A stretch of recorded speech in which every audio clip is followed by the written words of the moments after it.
MAPS after school music program.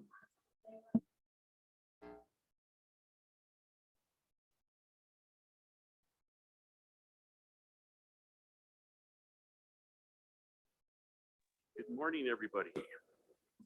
Good morning. Sorry we're behind schedule a little bit, but we're ready for you now. So please go ahead. Hex Quext, Kasuk with Na. I'd like to introduce Craig Falcon with Max Media. Thank you for your time today, Chairman McDonald and Council. Good morning, Chairman McDonald and the rest of the council members. My name is Craig Falcon. I am the new director of MAPS Media Institute. And I just want to apologize first off for not being able to come in person and offer some tobacco in a traditional way to talk with you. But due to pandemic and the rules and regulations of pandemic, I guess this is the safest way to for us to get business done until the pandemic is over. So, we're here because we want to request the support of the Tribal Council for a 6-week after-school music video production class for grades 8 through 12. Now, this is no cost to families. This is no cost to the students. But we've been working on different tribal communities for 19 years now. MAPS has a long history on the Flathead Reservation. If you look on the YouTube, you'll see several videos that the youth have put out there. And one thing about MAPS is, we're striving to work a lot with Native youth. If you look at the stats on working on the Flathead Reservation, we've worked, most programs are 100% tribal member to 70% tribal member. So we have a lot of youth that are interested in learning media production. And this one will be a music video where the kids will learn how to actually shoot, run sound equipment, and produce a music video. With my new position with MAPS, we're striving more to build a bridge with tribal councils. Did we get cut off? Hello? Oh. But you're there. Okay. To build a bridge with tribal councils with MAPS Media. In the past, MAPS Media primarily worked with schools, and but now we'd like to do more. We'd like to work with the tribal council, the preservation, historical preservation officers, and also, with Michelle, with the school district. So this is something that we're going to do with all tribes. We have a long history of working with like the Blackfeet, Fort Belknap, Fort Peck, and we're going to expand that to the Crow and to the Cheyenne. I'm talking kind of fast here because I know we're on a time limit. So slow me down if I'm talking too fast here. One of the things that MAPS will bring to the most youth is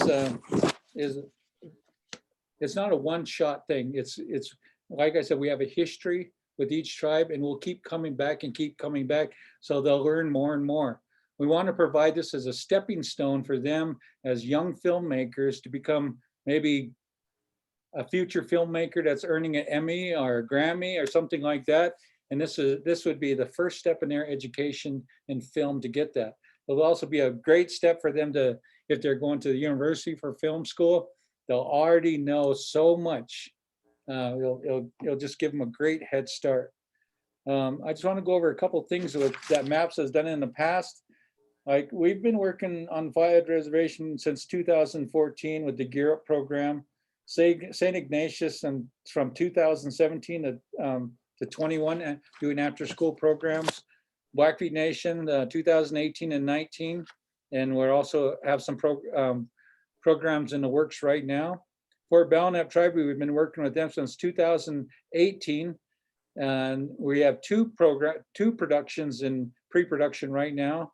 Fort Peck Tribe, 2019 and 21. And the awards we've got for our work with the students is in 2018, a short documentary on the Browning Poetry Club, Browning Raising Voices won the National Student Production Award from the Academy, and films created in Browning, Harlem, Poplar have been screened in regional film festivals like the Big Sky Documentary Film Festival and the Portland International Film Festival. These are our goals and objectives, but we want to really include the tribal council, tribal historic preservation officers, and our contact person with Michelle as the lead in working with students on the Flathead Reservation. That's all I have. I'd like to turn it over to the executive director of our program, Claranne.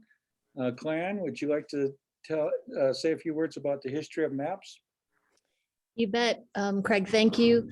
Chairman McDonald, thank you. All the other members. I really appreciate your time today and considering us working with students in your community again. Chairman, thank you for sharing our website. I won't take time on describing our mission or our values, but please know MAPS originated in the Bitterroot Valley in 2004. We started as an after-school program to supplement what other school districts, and we have 5 down here, as well as the private and homeschool community could offer students. And we had quite a following, and so many students enrolled in our first class. That's why we incorporated as a nonprofit. So we've been one for 19 years. Our work up in the Flathead, as Craig said, originally was an invitation through Montana Gear Up with St. Ignatius. From there, families of the students we worked with actually just personally reached out to MAPS and were like, how can we get you back up here? What do we need to do? And that's how the subsequent programs worked. As Craig said, we're now repairing that bridge on asking your blessing first, and also any suggested next steps for us on how to do this correctly moving forward. Because we know from the increase in the students who participated in those programs, particular to your community, it's always risen. It started with 10, then it was 15, then it was 24. And even last year, we offered a program in partnership with Ronan High School with Taylor Irvine. It was a photojournalism class. We capped it at 10 for best health and safety. That filled up immediately as well. And of course, with the artists we're able to work with this time around, with Shadow and Coulter and their experience working with students and folks in your community, it's a really beautiful match from our perspective. Before I turn it over to them, I'd like to present just specifics on the class. I'll wrap up with that. But the other thing I'd like to explain, MAPS is also in partnership with the U.S. Department of Ed and Montana Office of Public Instruction. We're in our 13th year of receiving a 21st Century Community Learning Grant. That's specifically designated for after school and out of school programs like MAPS. It can either be independent nonprofits or school day programs. Ronan also receives that funding currently. That grant, so we're not, to build on what Craig said, not only are we not a one-off, but our programs, we work with curriculum designers, we work with representatives from OPI, including Indian Ed for All when it's applicable or when anything can be gleaned and learned from that.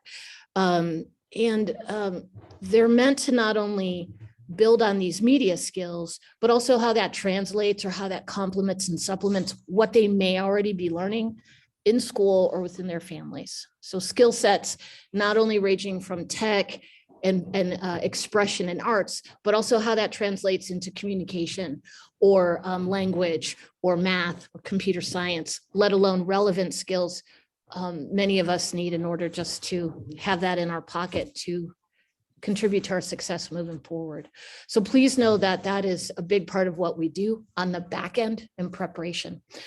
Specific to this class, and then I'll turn the mic to Coulter and Shadow. We chose Ronan Community Center, or we asked them, or we're suggesting that because First thing that's challenging, not only in the Bitterroot and up there, but is transportation for families. So as far as being located in Ronan, students from the school or Boys and Girls Club can walk there.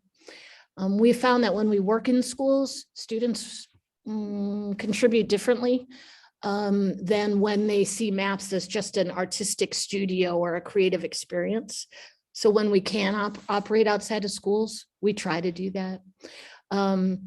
And then the other thing is the distraction or conflict of anything else that may be happening in a location.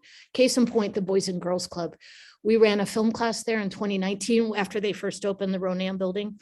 We had no clear audio just because there was so much going on there. The Ronan Community Center has absolute blackout dates. They have nothing else going on except a singular 4-H meeting during the dates we requested. So please know that is the logic behind why we reached out to them on a location. And then also, pardon me, wireless and internet ability. I ran a tech test when I did a site visit up there. So that also met the needs that Coulter and Shadow need. Regarding the particular program, we're asking for your vote, your blessing on, your approval on. Please note that there was a date change just due to scheduling with artists and our team. We're suggesting that it start April 4th and be extended to May 10th. It would still be a 6-week class every Monday and Tuesday. And then as need be, we have scheduled 2 Saturday half days if Shadow and Coulter need those days for production, whether it be audio or film recording. And then let's see, I believe that's it. Oh, I'm sorry. Our staff, it'll be myself, Shadow and Coulter on set. Craig will visit the first week. We arrive at the community center to set up our studio at 3. Students are welcome to arrive anytime after school, and class runs from 4:30 to 6:30. I've met with Michelle a few times regarding this class, and she has an open door on any day that she wants to come in and meet with us and observe and work with the kids, as well as any other meetings besides that. So I went a little over my 4 minutes. I'm getting a text, so I'm gonna thank you. Obviously, we'll have questions at the end. So Shadow and Coulter, if it's acceptable, if we still have time, I'd just like them to talk more about what their class is about. Thank you. Go ahead. Thank you, Clara. Thank you, Council, for giving us the time today and meeting here with us. So mainly what I'd like to bring to the table is the past 10 years I've been working on myself as an artist and building my platform. And what I want to do is bring my knowledge and bring it back to my community, my tribal community. And I want to bring my knowledge and mend it with these kids' ideas and build something from the ground up and teach them how to do it at the same time. So what I'm shooting to do is come in, let these kids take their ideas to guide the project and go from nothing to a full song, whether it be hip hop or it doesn't have to be, but that's my area of specialty. But and then after we get a song built with the kids, we'd like to produce a music video with it. And I'll hand it over to Coulter to kind of guide you through that as well. Yeah, and building off what Shadow said, using this song kind of to help create the tools. When I was growing up, I had a similar after-school program that taught me how to begin filmmaking, and that's why I have gotten into this profession and been lucky enough to have this opportunity to give back. So I'd like to use the tools that I've learned and help these kids by creating this music video and having some fun from the music recording standpoint all the way through the actual film aspects. So thank you, guys. Yeah, appreciate it. Thank you. Go ahead, Carol. Yeah, Mr. Chair, I guess my question is, I know you were working with the Boys and Girls Club, and I'm on the board of the Boys and Girls Club. Is there a reason why we're not collaborating? I think the council now these days are looking at collaboration with organizations that are currently in our communities. along with the school. And I know the school collaborates well with the Boys and Girls Club. So I was just a question. And maybe it was under a different executive director. So just curious. You bet. Thank you for your question. We did work with Boys and Girls Club. That was when Eric Cooksley is ED, and that was in 2019. Our experience there was that was also a narrative filmmaking class. So the students produced a 12-minute fiction film of some of the feedback that we received from the students just on that location. So I haven't checked out the Polson site because we do try to keep it centered in Ronan or at SKC or St. Ignatius, just from our work. So with regards to the Ronan Boys and Girls Club, we were never able to get clear audio. Like, for example, here I'm in the Bitterroot at the Ravalli program headquarters. If the film teacher says quiet on set, our whole studio knows what that means. And whether that's 10 people or 30 people, we all know we have to be quiet because they're either doing an interview, a voiceover, or they're filming. We didn't, due to the space and due to the number of students they serve there, especially on a littler end with, or younger end on the excitement and loudness, we could never get clear audio. And so even in the final film, and granted, there are some things we could do to remedy that. We didn't have access to those types of sound abatement or even a room. All the rooms that we had access to were connected to different rooms with other activities going on. So when we started just asking around on if anybody would be willing to be a site host, I did reach out to SKC first. Due to their COVID policy, understandably, they're not able to host this year. They're ideal with us because of their tech investment. So we wouldn't have to bring all that in. I did reach out to the Boys and Girls Club prior to Ronan Community Center. I didn't hear back. I called both Eric and Amy to see if that would be possible. So just in order to have an idea for us to be able to begin moving forward, the Ronan Community Center was the third place on our list. So I hope that answers your questions. And Carol, I'm happy to discuss more on that or troubleshoot ideas on some of the issues we had. Because I agree with you too, especially with the studios and the space they have for exactly hosting a program like this. Well, the reason why I wanted to mention it also is that the council is going to be meeting with the Boys and Girls Club in a couple of weeks, and they're going to talk to us about this very thing. They're starting their own film process program, and so that was just a message I just received. So anyway, thank you. I appreciate it. Anita? Thank you, Craig and Claire Ann, Shadow and Coulter. That's kind of exciting that, you know, when you talk about it growing into a career.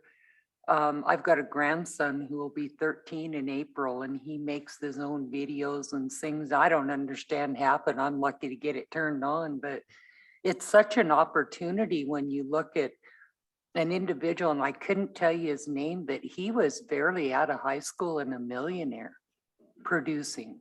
So it can happen. So very exciting. I hope we can work with the other schools and try to get something more than just one program. I look forward to it. So I'd support you very much. Thank you. Great presentation. I know I can understand, Claire Ann, that you needed, you know, very unique circumstances for to be successful in the production of the class project. So I do know the college is opening their doors on Monday, so I don't know if there's an opportunity for you to revisit that for this project coming up. But my obvious question is, you know, is great program. It's just like Anita said. Man, you know, the technology today allows for so many more people to get into this, and it's so creative and so rewarding, and such a sense of place for people, self-esteem building. So, you know, kudos to your program and everything you've done so far. Part of the things that I always look for when I'm endorsing something is it a safe environment? Is it safe for the kids? Is there, you know, background check? Is it the location safe? And so that's the only assurance that I like, especially if it's outside of a public school system where they provide that vetting. So that would be my only question to you, Craig and Claire Ann, would be that. You- process. You bet, Chairman. Thank you. Yes, absolutely. We do background checks on all our staff, both that work with students and who don't. We work with a international company called First Advantage. It's actually recommended by Boys and Girls Club when we were up there. So we've been doing that. And then this particular program, well, and let me backstep too. Part of our grant with Office of Public Instruction, that 21st Century grant, and then part of our professional development training as a team outside of that grant, and that would extend to other departments at OPI. Veronica Walletto with Native Youth Children's Trauma Center, somebody we've done professional development with as well. As far as talking about emotional safety, creative safety, all of that. So in addition to physical, as far as like, you know, criminal background check, sex offender background check, all of that, absolutely. And then we also extended into those other realms of how safety may be defined. Regarding the physical location, yes, we have year-round programs here in Ravalli and in Helena. All of those are ADA, fire safe. We're out friends and allies with local law enforcement. They know who we are. They know when our program happens. That's been since the get-go down here in Hamilton and then in Ravalli. And then that gets established with whether we're a traveling site, like in the case in your community, with whoever we partner with, we make sure they're ADA. We make sure we do a security check. We make sure we have an emergency plan and policy. All of those things in Coulter and Shadow are already being oriented with our staff as guest artists. They go through that training with us virtually, and then they'll go through that training with me on set as well. So that's standard. We have a lot. I mean, as a nonprofit at 18, 19 years old, we have all of our policies that are reviewed annually by our board and our legal. So please know safety defined in all of those ways is our number one priority. Absolutely, all the time. Thank you so much. That's fantastic. Any other questions from council or comments? Well, seeing none, I don't know if exactly, I'm sure council is in consensus of support. What a great program. So I think we would be interested in assisting and collaborating and supporting your activity and endeavors however we can. Oh, thank you so much. Thank you. I think this will be a great opportunity. Like we said, it's a stepping stone, and Hollywood has a history of misrepresenting Native people. And now we'll put our foot in the door, and these kids will someday we'll see them on the big screen. Exactly. We hope so. Wonderful. Thank you for your presentation. Thank you. Great job. Thank you.